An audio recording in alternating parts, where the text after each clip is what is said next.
ಒಂದಷ್ಟು ಜನ ದರ್ಶನ್ ಅವ್ರ ಪರನೇ ಮಾತಾಡ್ತಾ ಇದ್ದಾರೆ. ರೇಣುಕಾ ಸ್ವಾಮಿ ಕುಟುಂಬದ ಬಗ್ಗೆ ಯಾರು ಯೋಚನೆ ಮಾಡ್ತಾರೆ ಅನ್ನುವಂಥ ವಿಚಾರವಾಗಿ ಒಂದಷ್ಟು ಚರ್ಚೆ ಆಗ್ತಾ ಇದೆ ಸರ್. ಖಂಡಿತವಾಗ್ಲೂ ಅವ್ರ ಕುಟುಂಬದ ಬಗ್ಗೆ ನಮಗೂ ಒಂದು ಏನಿದೆ, ಒಂದು ಸಂತಾಪ ಇದೆ. ನಿಜಕ್ಕೂ ಒಂದು ತುಂಬ ಅವ್ರ ವೈಫ್ನೆಲ್ಲ ನೋಡಿದಾಗ ತುಂಬ ಅಯ್ಯೋ ಅನಿಸುತ್ತೆ. ಅದ್ರ ಬಗ್ಗೆ ಯಾವುದೇ ರೀತಿ ಎರಡನೇ ಮಾತಿಲ್ಲ ಸರ್. ಅವ್ರಿಗೂ ಒಳ್ಳೇದಾಗಲಿ. ಬಟ್ ಅವ್ರು ಮಾಡಿರೋದು ಒಳ್ಳೆ ಕೆಲಸ ಅಲ್ವಲ್ಲ ಸರ್, ಅಲ್ವಾ? ಅವ್ರು ಮಾಡಿರೋ ಒಳ್ಳೆ ಕೆಲಸ ಅಲ್ಲ, ಹಾಗಂತ ಹೇಳ್ಬಿಟ್ಟು ಸಾಯಿಸೋವರೆಗೂ ಕೂಡ ಇರ್ಬೋದು ಮೇಡಮ್, ಇರ್ಬೋದು. ಅದ್ರ ಬಗ್ಗೆ ನಾನು ಮಾತಾಡ್ತಾ ಇಲ್ಲ. ಈಗ ಸಾಯಿಸಿದ್ದಾರೆ ಅನ್ನೋದು ಎಲ್ಲೂ ಪ್ರೂವ್ ಆಗಿಲ್ಲ ಅಲ್ವಾ?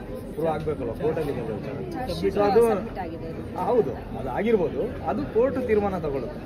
ಬಟ್ ಹಾಗೆ ಅಂತೇಳಿ ಈಗ ಅವ್ರು ಮಾಡಿರೋದು ಅಂತ ಒಳ್ಳೆ ಕೆಲಸ. ಈಗ ನೀವು ಒಬ್ರು ಹೆಣ್ಮಕ್ಳು, ಈಗ ನಿಮ್ಗೆ ಯಾರಲ್ಲೂ ಅಶ್ಲೀಲವಾಗಿ ಮೆಸೇಜ್ ಕಳಿಸಿದ್ರೆ ಅದು ಮಾಡಿದ್ರೆ ಇದು ಮಾಡಿದ್ರೆ ಫಸ್ಟ್ ಒಂದು ಕೋಪ ಬರುವಂಥದ್ದೇನು ಅಲ್ವಾ? ಸೊ ಹಾಗಾಗಿ ಒಳ್ಳೇದಾಗಲಿ, ಎಲ್ರಿಗೂ ಒಳ್ಳೇದಾಗಲಿ ಅಂತ ವಿಶ್ ಮಾಡ್ತೀನಿ. Thank you sir.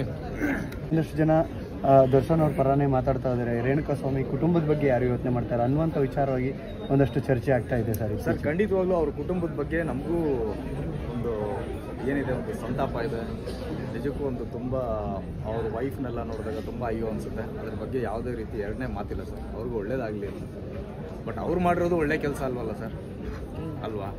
ಅವ್ರು ಮಾಡಿರೋ ಒಳ್ಳೆ ಕೆಲಸ ಅಲ್ಲ, ಹಾಗಂತ ಹೇಳ್ಬಿಟ್ಟು ಸಾಯಿಸೋವರೆಗೂ ಕೂಡ ಇರ್ಬೋದು ಮೇಡಮ್, ಇರ್ಬೋದು. ಅದ್ರ ಬಗ್ಗೆ ನಾನು ಮಾತಾಡ್ತಾ ಇಲ್ಲ. ಈಗ ಸಾಯಿಸಿದ್ದಾರೆ ಅನ್ನೋದು ಎಲ್ಲೂ ಪ್ರೂವ್ ಆಗಿಲ್ಲ ಅಲ್ವಾ? ಪ್ರೂವ್ ಆಗಬೇಕಲ್ವ? ಕೋರ್ಟಲ್ಲಿ ಅದು ಹೌದು, ಅದು ಆಗಿರ್ಬೋದು. ಅದು ಕೋರ್ಟ್ ತೀರ್ಮಾನ ತಗೊಳ್ಳುತ್ತೆ.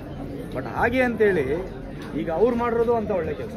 ಈಗ ನೀವು ಒಬ್ರು ಹೆಣ್ಮಕ್ಳು, ಈಗ ನಿಮ್ಗೆ ಯಾರಲ್ಲೂ ಅಶ್ಲೀಲವಾಗಿ ಮೆಸೇಜ್ ಕಳಿಸಿದ್ರೆ ಅದು ಮಾಡಿದ್ರೆ ಇದು ಮಾಡಿದ್ರೆ ಫಸ್ಟ್ ಒಂದು ಕೋಪ ಬರುವಂಥದ್ದೇನು ಅಲ್ವಾ? ಸೊ ಹಾಗಾಗಿ ಒಳ್ಳೇದಾಗಲಿ, ಎಲ್ರಿಗೂ ಒಳ್ಳೇದಾಗಲಿ ಅಂತ ವಿಶ್ ಮಾಡ್ತೀನಿ.